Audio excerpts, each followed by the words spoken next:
Iniciando agora. Beleza. Então, vamos lá, vamos começar. Né? Antes de começar, vamos falar mal um pouco da Bruna, né? Que a Bruna direto aí, né? Fica tomando cerveja aí direto, né?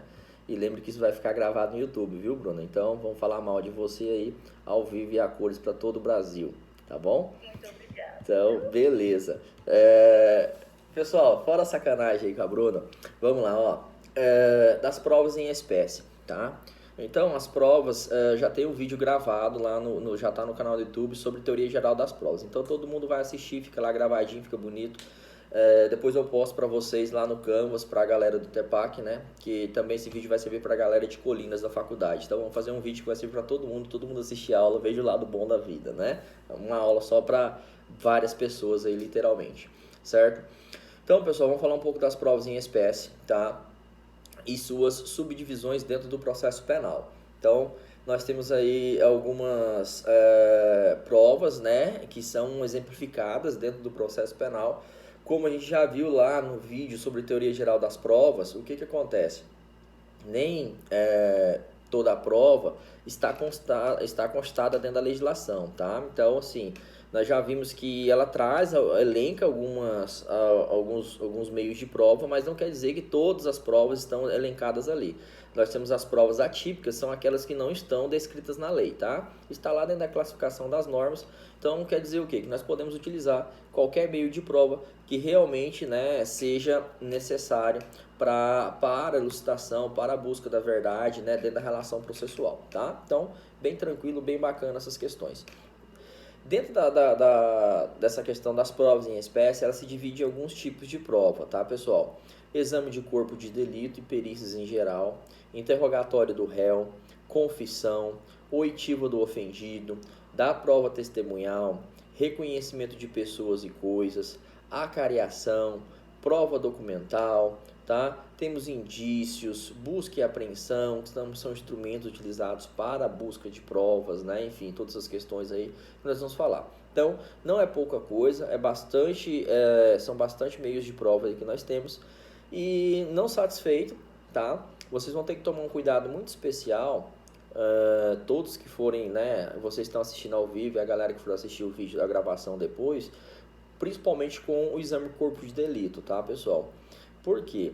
Se nós pegarmos agora lá o CPP a partir do artigo 158, certo? Nós tivemos uma grande modificação decorrente do pacote anticrime, tá bom? Então o pacote anticrime mudou razoavelmente essa parte aí do exame de corpo de delito. Não mudando realmente o corpo do texto dos artigos, mas sim incluindo mais situações, né, que devem ser vistas, tá bom? Que nós chamamos isso cadeia de custódia. Eu estava até assistindo o CSI hoje, e aí ali na hora do almoço assistindo o CSI, depois do almoço, o que acontece? Assistindo ali, teve um homicídio, e aí pegou e o chefão deles lá, né, do CSI, desse negócio de investigação, falou assim, vamos ter que analisar com muita calma essa cadeia de custódia. Aí na hora já me veio na mente realmente essa instrução probatória aqui, que é realizada pela perícia, nada mais que isso, tá, pessoal? Então vem implementando e regulamentando toda essa situação, que é denominada cadeia de custódia, que nós vamos falar sobre isso daqui a pouco, que incluiu do artigo 158A até o artigo, deixa eu ver aqui, 158F, então incluiu bastante coisa, né? Eu vou falar sucintamente, né, de caráter mais geral acerca dessa cadeia de custódia, porque é bastante matéria e pode ser que a gente não dê conta de ler tudo, falar tudo agora, tá? Então, vou começar com uma conceituação básica e depois que a gente começar com a conceituação, a gente vai pegando o código lá e vendo essas questões, tá bom? Então, depois eu vou postar essa apostila tanto para a galera de Colinas como para a galera do TEPAC, né? A Bruna já me pediu isso. Eu não sei se já tá lá, Bruna, essa de provas. Eu acho que não tá, tá? As outras, deve ter outra lá. Tem que olhar lá no Canvas se eu postei ou não, tá? Não me recordo agora. Então, vou postar lá depois para vocês, mas quando vocês forem estudar, tomem cuidado, literalmente, com essa questão dessa cadeia de custódia que foi implementada, né, pela lei, né, 13.964 de 2019, que é a questão do pacote anticrime, tá bom? Então, feita essa observação que nós tínhamos que fazer, certo? Nós vamos começar a falar dos meios de prova. Então, o primeiro meio de prova que nós vamos falar é o exame de corpo de delito, né, e perícias em geral, tá bom? Então, basicamente, é isso aí que nós vamos falar um pouco no decorrer da nossa aula, certo? Então, o que é o exame de corpo de delito, pessoal? Tá? Ela é uma perícia básica, certo? Com a questão, sempre a perícia, ela busca provar o que? Autoria e materialidade, tá? E elas decorrem normalmente dos crimes que deixam vestígios, aqueles crimes que são violentos realmente, né? E deixam algum vestígio para que seja analisado, para se elucidar essa conduta criminosa, tá? O conceito básico vem lá no artigo 158 do CPP, ó. Quando a infração deixar vestígios, será indispensável o exame de corpo de delito, direto ou indireto, não podendo supri-lo a confissão do acusado. Então, é obrigatório fazer isso. Por que não supre essa questão da confissão? Porque a confissão, gente, ela tem caráter relativo, ela não tem caráter absoluto. Não quer dizer que o cara confessou, que o juiz vai se atrelar a essa confissão. O juiz vai dar a valoração necessária que ele entenda nessa confissão. Já pensou se o cara é torturado e confessa? Então, se o cara é torturado e confessa, o juiz condenar só com base nessa confissão, sem analisar a perícia, os outros instrumentos de provas necessários, então pode ser que ele cometa uma injustiça, tá bom? Decorrente de uma obrigação que o indivíduo foi obrigado a confessar porque está sendo coagido, torturado, certo? Ou foi induzido a erro. Então, todas as situações podem acontecer. Então, é necessária a realização, certo? Nesses crimes que deixam vestígio, basicamente, dessa questão do exame de corpo de delito, certo? Esse exame de corpo de delito, no próprio teor do artigo 158, ele fala que ele pode ser direto ou indireto, certo? Então, o que é direto, pessoal? Aquele realizado pelo perito diretamente no vestígio deixado, tá? Indireto, quando o perito realizar o exame com base nas informações verossímeis fornecidas a ele. Quer dizer o que, pessoal? Quando ele vai lá, faz um exame no próprio local do crime, tá? No próprio corpo da vítima, qualquer coisa nesse sentido aí, num carro direto, tá? Numa moto, enfim, qualquer coisa que seja o local, o objeto ou a pessoa do crime, tá? Seja a vítima. Então, o que acontece? Lá ele vai fazer uma perícia direta, um exame de corpo de delito direto. Quando for, pessoal, né, realizado em apenas informações que são concedidas por perito dar um parecer, né, algo nesse sentido, então seria basicamente uma perícia indireta, tá? Então ele dá até um exemplo na nossa apostila. Imagine um crime de estupro no qual tenha sido determinado o exame de corpo de delito mais de 2 meses após a prática do crime, tá bom? Então, basicamente, é isso que nós temos que falar. Lá no artigo 158, pessoal, se nós pegarmos lá o nosso Código Penal, um pouco aqui, certo, do nosso Código Penal, o que acontece, pessoal? Houve uma inclusão, certo, de 2 incisos, basicamente. Nós já tivemos uma modificação, né, da inclusão do parágrafo único em 2018, tá, pela Lei 13.721, e agora nós tivemos mais 2 inclusões tivemos mais inclusões aí pela Lei 13.721, tá bom? Não foi pelo pacote anticrime, já foi anteriormente, eu estava vendo errado aqui. Então vamos lá, o parágrafo único. Dar-se prioridade à realização do exame de corpo de delito quando se tratar de crime que envolva 1. Violência doméstica ou familiar contra a mulher. 2. Violência contra criança, adolescente, idoso ou pessoa com deficiência, tá bom? Então o exame de corpo de delito vai ter preferência nessas pessoas aqui, tá? Em detrimento das outras, sempre quando for necessário dar mais prioridade a determinada, né, parte do processo ou não, tá bom? Então, beleza, pessoal. Vamos lá então, ó. Certo? Nós não podemos aqui confundir a questão de exame de corpo de delito com prova testemunhal, tá bom? Pessoal, que possa suprir basicamente o exame de corpo de delito, tá bom? Então, não podemos confundir isso, certo? Vamos ver o que fala o artigo 167 do Código de Processo Penal, por exemplo. Não sendo possível o exame de corpo de delito, por haverem desaparecido os vestígios, a prova testemunhal poderá suprir-lhe a falta, tudo bem? Então, o que acontece, pessoal? Basicamente, isso aí não é um exame de corpo de delito indireto, tá? Mas mera prova testemunhal. O que ele quer dizer com isso? Se for uma testemunha falando algo, isso aí não quer dizer que é o quê? Pessoal, basicamente um exame de corpo de delito indireto, é apenas uma testemunha. O exame de corpo de delito indireto é aquele realizado pela perícia, tá, em determinados elementos de informação que são repassados para ele, mas ele não faz diretamente no momento que acontece o crime, ele não faz diretamente em relação à conduta criminosa, então são passados elementos para ele em um futuro, então indiretamente ele vai analisar aquele caso e dar um parecer sobre aquilo, tá bom? Então temos essa diferença aí, certo? Até na apostila eu coloco aqui, ó, no exame de corpo de delito indireto, há um laudo firmado por perito atestando a ocorrência do delito, embora esse laudo não tenha sido feito com base no contato direto com os vestígios do crime. Então, não podemos confundir testemunha, tá? Essa questão da possibilidade da questão da testemunha suprir o exame de corpo de delito com exame de corpo de delito indireto, tá? Então são duas coisas distintas. O primeiro é feito pelo perito, onde vai ter um laudo, vai ser firmado tudo isso atestando a existência ou não da conduta criminosa. O outro vai ser apenas uma prova testemunhal que nós vamos ver, né, futuramente. Não sei se vai dar para falar tudo hoje, mas nós vamos falar futuramente acerca disso. Tudo bem? Então, beleza. Vamos continuar aqui para a gente não perder tempo. Então, pessoal, então vamos colocar assim, ó. O exame de corpo de delito é, em regra, obrigatório nos crimes que deixam vestígios.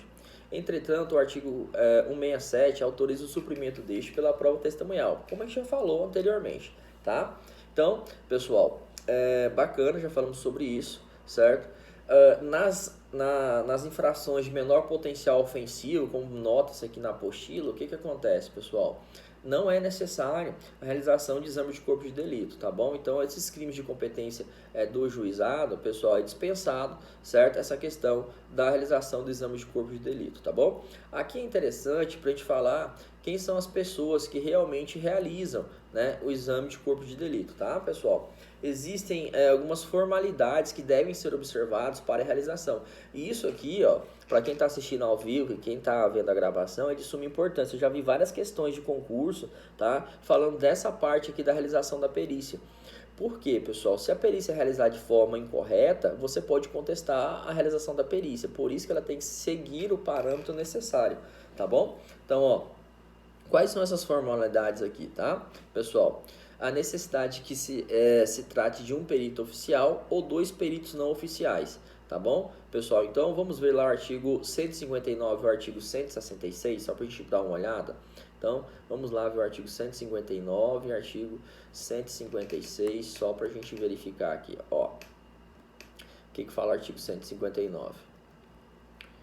Aqui, o exame de corpo de delito e outras perícias serão realizados por perito oficial, portador de diploma de curso superior. Parágrafo 1º. Na falta de perito oficial, o exame será realizado por duas pessoas idôneas, portadoras de diploma de curso superior, preferencialmente, tá? Deixa eu colocar aqui, que eu queria diminuir aqui, mas não tô vendo, só um minuto, galera. Pera aí, né? Deixa eu diminuir isso aqui. Aí, beleza, agora ficou melhor para mim realizar a leitura, tá bom? Aí, beleza, do código. Então, fechou, pessoal, 159, tá? Aí, ó, parágrafo 1º. Na falta de perito oficial, o exame será realizado por duas pessoas idôneas, portadoras de diploma de curso superior, preferencialmente na área específica, dentre as que tiverem habilitação técnica relacionada à natureza do exame. Parágrafo 2º. Os peritos não oficiais prestarão um compromisso de bem e fielmente desempenharam o encargo. Parágrafo 3º. São facultados ao Ministério Público, assistente de acusação, ao ofendido, ao querelante e ao acusado, formulação de quesitos à indicação de assistente técnico, tá?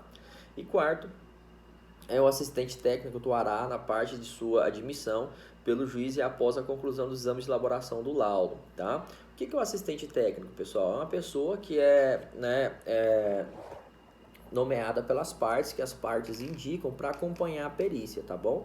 Então, para formar quesitos, para apontar questões relevantes, tá? Para o caso concreto. Então, esse aí basicamente é a função do assistente, tá bom? É uma pessoa de confiança da parte, certo? Seja da acusação, seja da defesa.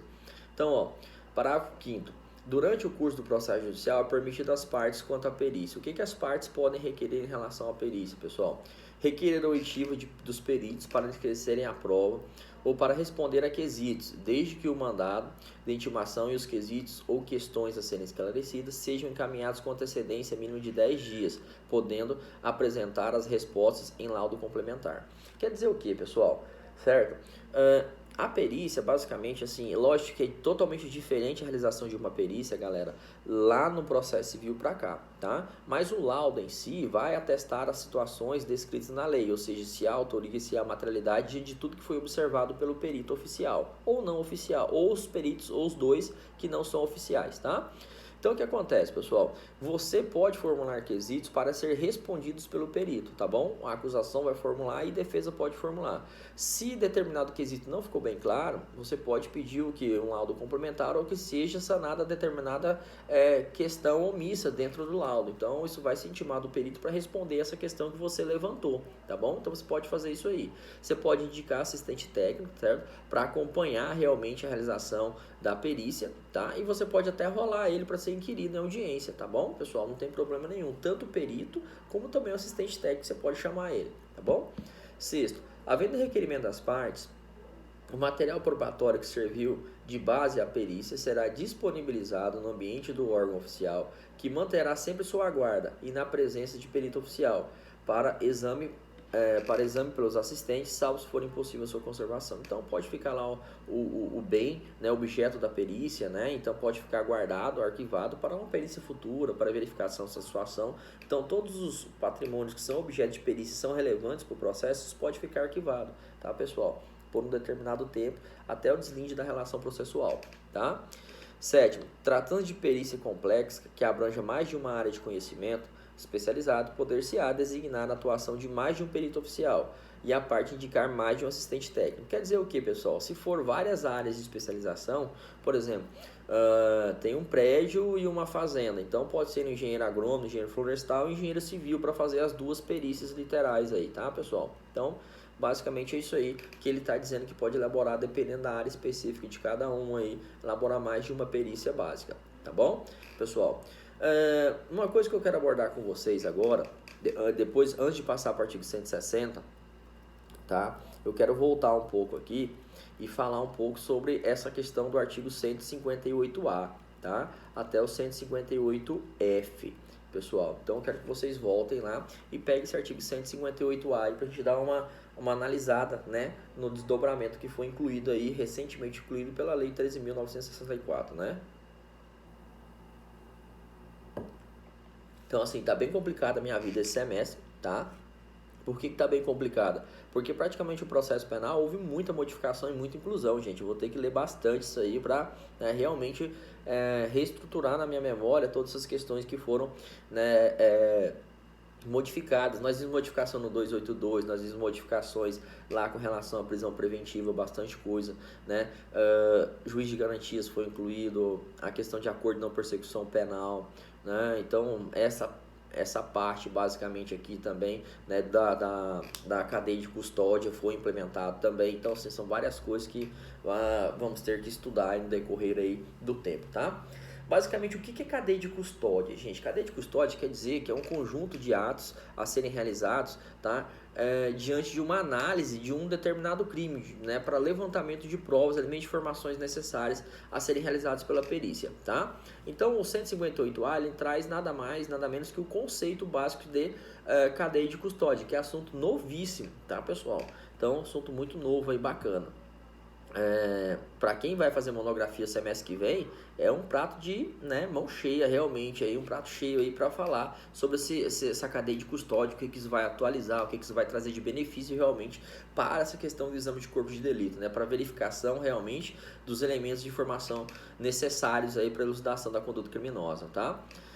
Então vamos lá, considera a cadeia de custódia o conjunto de todos os procedimentos utilizados para manter e documentar a história cronológica, pessoal, do vestígio coletado em locais ou em vítimas de crimes, para rastrear sua posse e manuseio a partir de seu reconhecimento até o descarte, tá bom? Então, basicamente é o que? Você verificar, fazer um conjunto de procedimentos, tá? Para documentar, organizar em ordem cronológica todas as questões correlacionadas àquela perícia, tá bom? Então, basicamente é isso aí que é uma cadeia de custódia. Para primeiro, o início da cadeia de custódia dá-se com a preservação do local do crime, ou com procedimentos policiais ou periciais nos quais seja detectada a existência de vestígio. Cara, então, cometeu o crime, tem que preservar o local, isso já acontecia normalmente, já era previsto, só que agora ficou regulamentada essa situação, tá bom? Parágrafo 2º, o agente público que reconhecer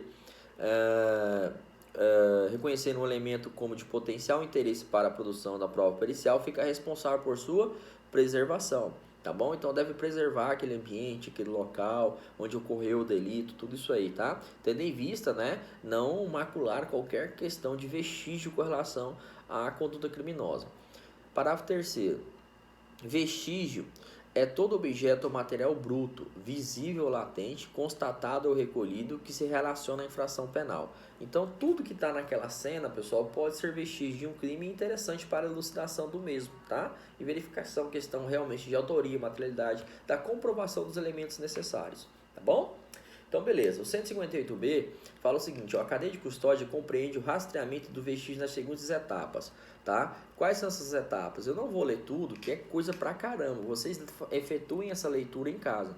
Então, ó, fala do reconhecimento, isolamento, fixação, coleta, acondicionamento, transporte, recebimento, processamento, armazenamento e descarte. Tá? Então ele fala de tudo que acontece, todo o passo a passo, pessoal, dos elementos de prova necessários dentro da relação processual, tá? Então coloca o passo a passo bonitinho, todos os elementos que são necessários, né? Se verificar para uma cadeia de custódia bem organizada em relação aos vestígios, tá? Por que isso é interessante? Porque nós não tínhamos nenhuma regulamentação de como funcionava realmente essa questão. Tá? Então a cadeia de custódia veio regulamentar toda essa instrumentalização, né, para melhor, né, fixar a questão do papel da perícia no caso concreto. Tá bom, pessoal? 158C. A coleta dos vestígios deverá ser realizada preferencialmente por perito oficial, que dará o encaminhamento necessário para a central de custódia, mesmo quando for necessária a realização de exames complementares, tá? A central de custódia, pessoal, basicamente onde é a central da perícia, tá? Então seria literalmente isso aí. Parágrafo 1º. Todos os vestígios coletados no decurso do inquérito e processo devem ser tratados como descrito nessa lei, ficando o órgão central de perícia oficial de natureza criminal responsável por detalhar a forma do seu cumprimento, tá? Então tem que ficar tudo guardado, tudo organizado, certo? De uma forma que realmente, né, possa se verificar se houver necessidade futuramente de novo desse objeto de prova. Parágrafo 2º. É proibida a entrada em locais isolados, bem como a remoção de quaisquer vestígios de locais de crime antes da liberação por parte do perito responsável, sendo tipificada como fraude processual a sua realização. Tá? O que acontece aqui, pessoal? É tão importante a gente saber dessa cadeia de custódia, tá? Porque uma vez que realiza a perícia e há uma desvinculação dos elementos necessários da cadeia de custódia, você pode o quê? Pode contestar o laudo pericial nesse ponto, que realmente, né, não seguiu o parâmetro determinado na lei para verificação realmente de autoria e materialidade daquela conduta criminosa. Então você pode bater nesse ponto. Com essa regulamentação, isso vai dar muito pano para manga para a defesa. É lógico que regulamentou a situação, tá, para melhorar a situação da perícia, para a perícia trabalhar dentro do que a lei estabelece, porque nós não tínhamos o procedimento propriamente de como o perito deveria trabalhar. Tá? Então isso ficava muito aberto. Falava que existia o corpo de delito, as divisões, nós vamos falar daqui a pouco, autópsia, necrópsia, né? Todas as questões aí do corpo de delito, mas não tínhamos realmente uma regulamentação específica acerca de todo o procedimento a ser realizado, tá? Na nossa legislação processual. Agora tem. Então o perito ele pode se ater a essa legislação para evitar qualquer nulidade ou empecilho ou questão de qualquer questão de macular realmente o seu laudo pericial. Se seguir tudo passo a passo, o laudo, né, totalmente apto, totalmente válido, não infringiu nenhuma norma realmente, né, necessária, tá? O 158C, a coleta dos vestígios deverá ser realizada preferencialmente, nós já falamos isso, né? Aqui para a segunda é proibida, já falamos isso, 158D, tá? Vamos lá, o recipiente para acondicionamento do vestígio será determinado pela natureza do material. Então, fala de como que funciona esse recipiente, essa questão da guarda desses vestígios, como vai funcionar isso aí, tá? Então, relata tudo isso aí, que eu não vou ficar lendo tudo isso que vocês leem em casa, só falando mesmo de como deve procedimento, como é o recipiente, como ele deve ser lacrado, guardado, tá? Todas essas questões aí. Sabe para que vai servir muito isso aqui? Vai dar trabalho para nós, para gravar mais coisas para uma prova, para um concurso, basicamente, né? Então são mais coisas para a gente, né, ter em mente aí, literalmente, tá? 158E. Todos os institutos de criminalista deverão ter uma central de custódia destinada à guarda e controle dos vestígios, e a sua gestão deve ser vinculada diretamente ao órgão, né, central de perícia oficial de natureza criminal, tá? Então, pessoal, vai ter uma central própria para guardar esses bens, esses objetos da perícia, literalmente, tá? Depois vocês realizem a leitura em casa também. Após a realização da perícia, o material deverá ser devolvido à central de custódia, devendo nela permanecer, tá? Parágrafo único. Caso a central de custódia não possua espaço ou condições de armazenar determinado material, deverá a autoridade policial ou judicial determinar as condições de depósito do referido material em local diverso, mediante requerimento do diretor do órgão central de perícia, tá, pessoal? Então, basicamente, é isso aí que nós vamos ter que verificar aí, tá bom? Fechou? Ok? Até aí tudo bem? Então vocês viram que a cadeia de custódia regulamentou toda essa atuação, né, dos peritos, pessoal, na averiguação dos vestígios deixados na conduta criminosa, tá bom? Deixados. Então, fica aí, dá uma lida nisso. É um tema super interessante para artigo, é um tema super interessante realmente para TCC, trabalho de conclusão de curso, porque é um tema atual, tá? Dá trabalho para falar porque é um tema novo. Então, sendo tema novo, dá um trabalhinho mais, mas nada que seja impossível de estar sendo feito, tá bom? Então, beleza, pessoal. Vamos voltar aqui para nossa apostila, tá? Que nossa apostila não tem essa parte aí da cadeia de custódia, então houve essa regulamentação. Então vocês vão ter que pegar, dar uma lida nisso aí, certo? Bonitinho, bacaninha, certo? Quem vai estudar, pessoal, é interessante comprar um livro novo do CPP aí, tá? Osso, né? Que mudou bastante coisa aí, principalmente vocês aí de processo penal 2, tá terrível, né? As modificações. Tá bom? Vamos lá então, pessoal. Vamos continuar aqui pra gente ver. Esse celular tá de sacanagem comigo, cara. Toda hora ele tá ficando errado aqui, mas vamos ver se a gente dá conta de mexer nele. Então vamos lá, ó. Pessoal, continuando aí, certo? Falamos da questão dos quesitos, a formulação de quesitos, né? Todas essas questões já vimos isso, tá? Beleza, ó. O 159, parágrafo 5º, pessoal, fala o seguinte, ó. Se houver divergência, pode ser nomeado mais de um perito para realizar uma determinada questão? Pode, pessoal, tá? E se houver divergência nessa questão dos peritos realmente, certo? Se houver divergência, pessoal, o que acontece aí, certo? Cada um vai elaborar um laudo separadamente e a autoridade deverá nomear um terceiro. Então, o que acontece? Pode ser nomeado até um terceiro se houver divergência, né, em relação aos laudos periciais, para que realmente proceda uma nova avaliação, uma nova verificação, tá, acerca dessas questões, né, periciais, tá bom? Então, assim, ó, então, como que ocorre essa questão do laudo aí, né? Se for nomeado um perito, ele vai dar no parecer. Se esse laudo for inconclusivo, qualquer questão nesse sentido aí, pessoal, certo? Ou que não respondam os quesitos necessariamente, o juiz pode nomear outra perícia, tá bom? Nomeando outra perícia aí, o que acontece? Pessoal, ou o próprio juiz discordar da primeira perícia, ter uma segunda perícia e as duas ser conflitantes. Se há um conflito delas, o juiz pode nomear até um terceiro perito aí, tá bom, pessoal? Para verificação disso aí, ok? Então, esse terceiro perito aí também pode concordar com algum dos dois anteriores, né? Ou pode discordar de ambos também, certo, pessoal? Então, fica com os três laudos aí, o juiz vai verificar o que ele entende que é mais plausível ao caso concreto, tá?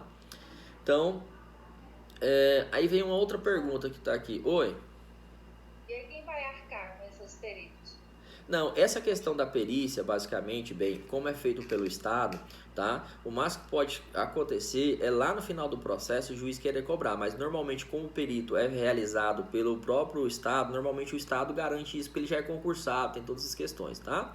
Mas se for um perito específico que não seja concursado e exige uma situação, aí o que acontece?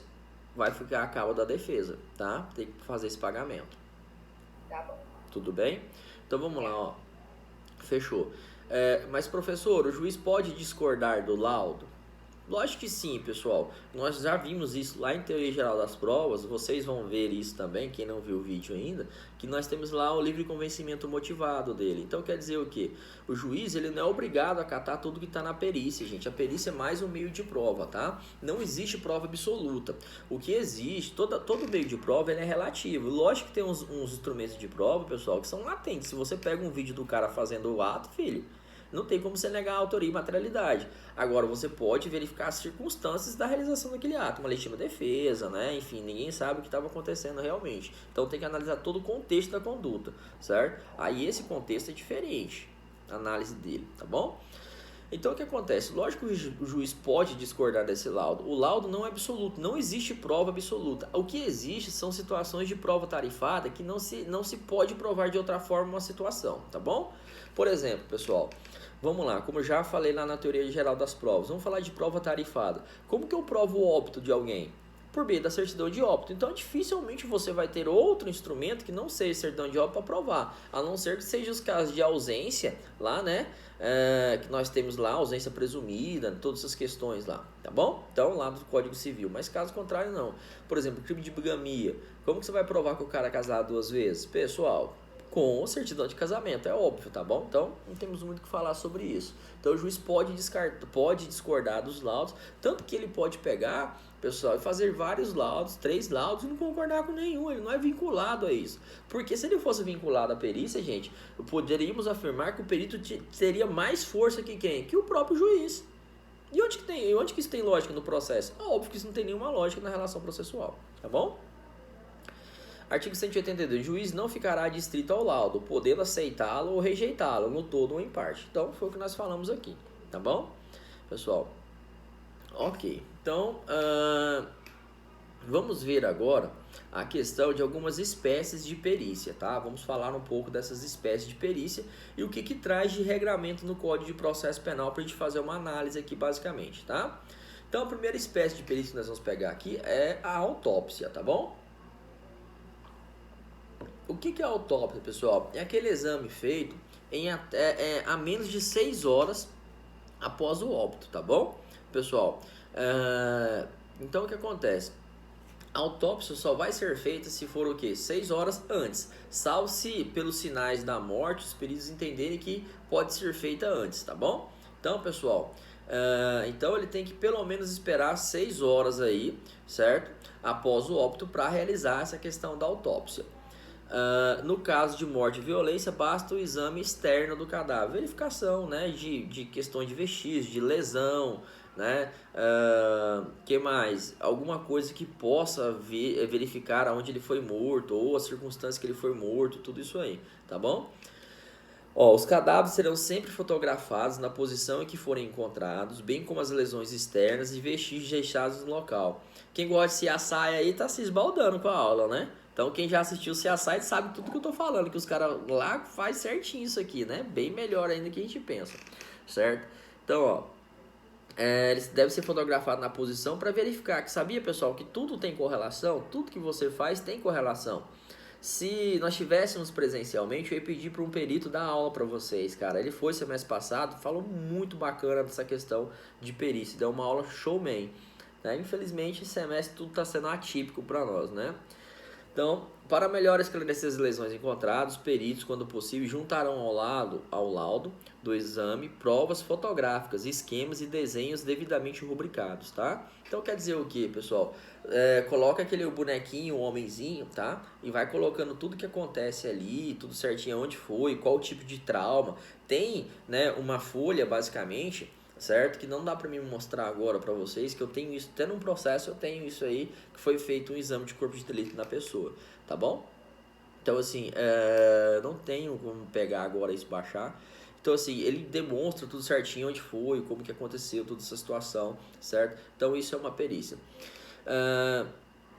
Todos esses objetos serão, pessoal, que arrecadados, tá? E autenticados, certo? E todos os objetos encontrados que possam ser usados na identificação do cadáver, tá? Então, tudo que for útil à identificação do cadáver será guardado, autenticado, né? Verificado realmente, tá? Caso de lesões corporais, pessoal. Vamos falar um pouco sobre casos de lesões corporais. Ó, caso o primeiro exame tenha sido incompleto, será procedido um novo exame por determinação da autoridade policial ou do juiz.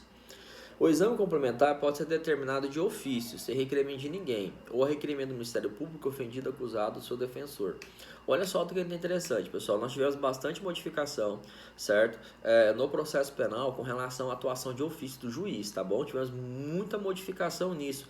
Nós vimos isso lá, né? Vocês lembram que está assistindo a aula ao vivo, quando nós falamos de prisão preventiva, né? O juiz, basicamente, ele não vai atuar mais de ofício, a não ser que haja um requerimento da parte, né? Nós vimos isso aí, que foi retirada essa palavra ofício de vários segmentos dentro do Código de Processo Penal, né? Então, no exame complementar, os peritos terão em mãos auto de corpo de delito para poderem complementar ou retificá-la, tá? Caso contenha erros. Se a finalidade for comprovar que se trata de crime de lesão corporal grave por deixar a vítima afastada de suas atividades habituais por mais de 30 dias, deverá o exame ser realizado logo após o prazo de 30 dias. A ausência do exame complementar pode ser suprida pela prova testemunhal. Já vimos isso aí. Gente, por que essa lesão corporal é interessante e é necessário fazer o corpo de delito? Primeiro, para saber se houve a lesão, tá? Qual o tipo de lesão e a natureza dessa lesão. Se ela é leve, grave, gravíssima, lembram disso? Que dependendo vai ter um enquadramento específico lá no Código Penal, no crime de lesão corporal. Então, por isso que é necessário proceder ao exame de corpo de delito para verificação da natureza dessa lesão, realmente da extensão desses danos, tá, pessoal? Para verificar qualquer coisa nesse sentido. Então, normalmente lá, isso será feito por meio de um laudo pericial, tá? Olha o tanto que é interessante isso aí, que vocês viram já essa questão de lesão corporal e agora estão vendo como que você pode analisar a extensão dessa lesão, né, desse dano provocado decorrente dessa conduta criminosa, tá bom? Análise de destruição de coisas ou rompimento de obstáculos, pessoal. Os peritos, além de descrever os vestígios, indicarão com que instrumentos, por que meios e em que época presumem ter sido o fato praticado, podendo proceder-se, quando necessário, a avaliação de coisas destruídas, deterioradas ou que constituam produto do crime. Então, o que acontece, pessoal? Aqui ele vai ter que verificar essa questão se houve um rompimento de obstáculo ou destruição de coisas. Por quê? Porque isso pode influenciar o que, pessoal? Basicamente lá na conduta dele, uma qualificadora, tá? Um furto com rompimento de obstáculo, então já aumenta a pena, já qualifica, né? Então já isso deve ser verificado realmente, tá? Então, se há uma destruição, rompimento de obstáculo, qual foi o obstáculo, meio utilizado, enfim, tudo isso. Porque isso vai ser interessante na instrução probatória. Então, o perito vai ter que afirmar o que aconteceu, como que funcionou, para a gente poder, para a acusação poder adequar e para a defesa poder fazer, né, logicamente, a ampla defesa do indivíduo, tá bom? Vamos lá, questão de incêndio, pessoal. Legal pra caramba essa questão de incêndio também, né? O que ele vai ter que verificar? A causa e o lugar que houver começado, né, o perigo que dele tiver resultado, tá, para a vida do patrimônio ou patrimônio alheio, extensão do dano e o seu valor, demais circunstâncias que interessam a elucidação do fato, tá, pessoal? Por que é isso aqui? Isso é muito interessante, certo? Você verificar realmente qual foi a causa do incêndio, se é intencional ou não, para verificar se realmente, né, houve a intenção. Se houve a intenção, pode ser uma conduta criminosa, né? Isso está descrito no Código Penal, essa questão de incêndio, né? Crime de incêndio, realmente. Então, temos essa situação descrita no próprio Código Penal, tá bom? Reconhecimento de escritos, pessoal. Reconhecimento de escritos, pessoal, quer dizer o quê? Para verificar realmente, certo? Se aquele escrito, primeiro, é verdadeiro, tá? E se esse documento pode ser utilizado e ele pode ser vinculado a determinada pessoa correlacionada ao caso concreto, tá? Então, é isso que interessa. Se realmente aquele foi a pessoa que escreveu, vai fazer essa comparação básica, enfim, todas essas questões, tá? Então, reconhecimento escrito. A pessoa a quem se atribua ou se possa atribuir o escrito será intimada para o ato, se for encontrada. Para a comparação, poderão servir quaisquer documentos que a dita pessoa reconhecer ou já tiverem sido judicialmente reconhecidos como de seu punho, ou seja, que ele escreveu, ou sobre cuja autenticidade não houver dúvida. A autoridade, quando necessária, requisitará para o exame os documentos que existirem em arquivos ou estabelecimentos públicos, ou nestes realizará a diligência se daí não puderem ser retirados. Quando não houver escritos para comparação ou forem suficientes exibidos, a autoridade mandará que a pessoa escreva, tá, o que lhe for citado. Se estiver ausente a pessoa, mas em lugar certo, esta última diligência poderá ser feita por precatória, em que consignarão as palavras que a pessoa será intimada a escrever. Olha que legal isso, né? Então, bastante coisa aí que nós temos que sabemos isso aí, tudo bem? Deixa eu pegar água aqui.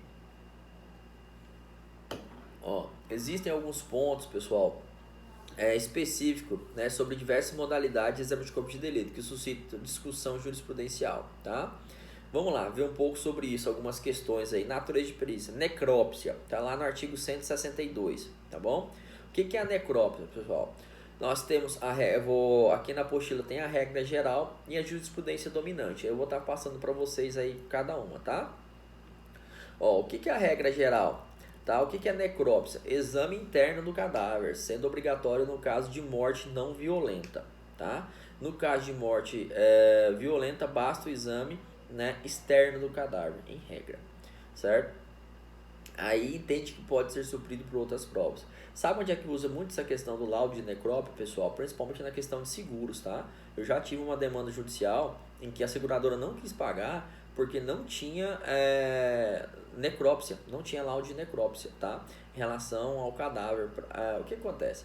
O indivíduo foi picado por uma cobra, certo? Então é uma morte não violenta, certo? E aí não foi feita necrópsia no cara, você entendeu?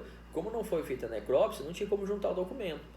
E aí a própria jurisprudência, como eu falei para vocês, exige outros meios de prova. Por exemplo, lá no atestado de óbito, estava o atestado, estava entrado no hospital, prontuário, juntei todos os receituários, tudo isso que foi ministrado para ele. Falei, filho, se vocês não pagarem com isso aqui, o que eu posso fazer? Entrei judicialmente, cara. O juiz na hora concedeu, porque ele falou que a necrópsia não é obrigatória, certo? Então, pode ser suprido por outros meios de prova. E eu supri. Você entendeu? O próprio certidão de óbito estava testando a forma da morte dele, estava falando como ele entrou no hospital, o horário, tudo. Tinha tudo lá, realmente, no prontuário médico dele, que fica tudo lá. Supriu a necessidade e desnecessária. A necrópsia não é obrigatória. O seguro pagou tudo, ainda teve que pagar dano moral, é claro, tá? Mas, beleza. Exumação, pessoal, artigo 163 do CPP. Consiste no ato de desenterrar o cadáver, tá? Entende que deve haver uma ordem judicial, sendo considerada prova ilegal se realizada sem as formalidades legais. Gente, então, óbvio, né, pessoal, que ninguém pode ir lá pegar, exumar, né, tirar um corpo que já está enterrado, tudo certinho, tá? Para verificar, a não ser que tenha uma ordem judicial para fazer uma nova análise, uma nova verificação desse indivíduo. Tudo bem? Certo? Tranquilo? Então, beleza. Ó, mais algumas coisas aqui, vamos lá. Lesões corporais graves, pessoal. Artigo 129, tá? Parágrafo 1º, inciso 1 do Código Penal, combinado com 168. Então, ó, para comprovar que a pessoa de fato ficou incapacitada para o trabalho por mais de 30 dias. Tem entendimento, o que a jurisprudência fala? Tem entendimento que a perícia é necessária e, no caso de sua ausência, o crime deve ser desqualificado para lesões leves. Gente, é lógico, se você não comprovou que ele ficou incapacitado para o trabalho por mais de 30 dias, ele não vai se enquadrar lá. Então é necessário fazer isso para ter enquadramento da conduta criminosa, tá? E verificar isso. Porque nós não podemos punir o indivíduo se não há comprovação realmente de que a pessoa ficou inabilitada, tá? Então, furto qualificado por rompimento de obstáculo. Já dei esse exemplo para vocês lá atrás. Perícia para apurar se houve rompimento de obstáculo. Entende que a perícia é dispensável se puder ser provada por outros meios. Gente, ficou muito claro o rompimento da situação. Se tem uma câmera vendo o cara arrebentando tudo lá, filmando, pra que fazer perícia, cara? Então é desnecessária, tá? Não precisa provar que teve rompimento de obstáculo, tá? Então meio lógico isso aí, certo? Porte legal de arma de fogo para constatar o poder de fogo da arma, tá? O STJ tem entendido que este exame pode ser suprido por outros meios de prova, quando necessário. Contudo, há ainda decisões entendendo que não se exige a comprovação do potencial lesivo da arma, né? Então, temos aí.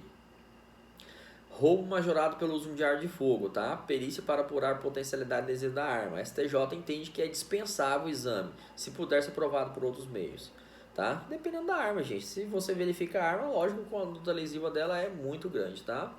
Disparo de arma de fogo, tá bom? A jurisprudência também entende que é dispensável, enfim, tudo isso para verificar, se pode verificar por outras questões, tá? Então, basicamente, exame de corpo de delito é isso aí. Vocês têm dúvida, pessoal? Alguém aí do ao vivo tem dúvida acerca de alguma coisa? Vamos até voltar para outra página aqui, pra gente ver aqui como é que vai ficar aqui. Deixa eu pegar aqui, beleza. Tá? Nosso Código Penal. Processo penal, perdão, tá? Tudo que nós já falamos aí, ó, tá aqui, pessoal, 159, 160, né? Os peritos elaboraram o laudo pericial, né? Colocando tudo que deve ser visto, que ele analisou tudo isso, certo? Ele é elaborado no prazo máximo de 10 dias, pode ser prorrogado a pedido do juiz, tá? Requerimento dos peritos para o juiz deferindo essa questão, certo? Ele pode ser feito o exame de corpo de delito a qualquer dia e hora, tá? Não tem problema, então não temos dia, hora, tá? E começa a falar da autópsia, exumação, que são as espécies 162, 163, tá? 164, né? Enfim, todas essas questões aí, nós já acabamos de falar aí, tá bom? Em diante. Ok, fechou. Pessoal, dúvidas em relação a isso? Fechou? Alguma dúvida? Beleza? Vamos lá então, eu vou pausar o vídeo aqui, né? Vou finalizar o vídeo para depois a gente voltar e falar mais alguma coisa aqui. Dá um intervalinho rápido aqui que eu já falei para mim de exame de corpo de delito.